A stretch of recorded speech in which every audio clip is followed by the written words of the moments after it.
నాకేం చేసేది ఉంది? ఒక్క రూపాయి కూడా ఇంటికి తీసుకెళ్ళను. నేను చెప్తున్నా, నాకు ఏంది లేదు, ఒక బిడ్డ ఉన్నది, పెళ్ళైంది, వాళ్ళు మంచిగా ఉన్నారు, నాకు వయసు ఉంది, కాళ్ళు చేతులు బాగున్నాయి, ఓపిక ఉంది.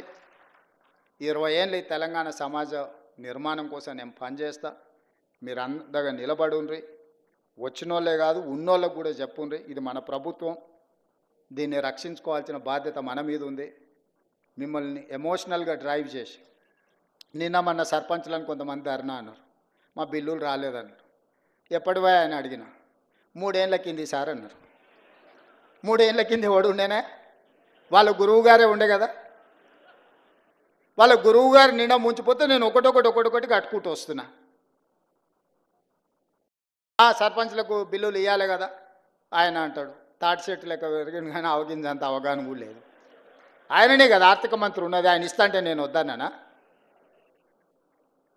అంటే ఇట్లాంటివి సమయానుకూలంగా ప్రజలు మర్చిపోతారు అనుకొని మనల్ని భ్రమలలో పెట్టి ఏదైతే చేయాలనుకుంటుందో అది కుదరదు, అది అట్లా మంచిది కాదు.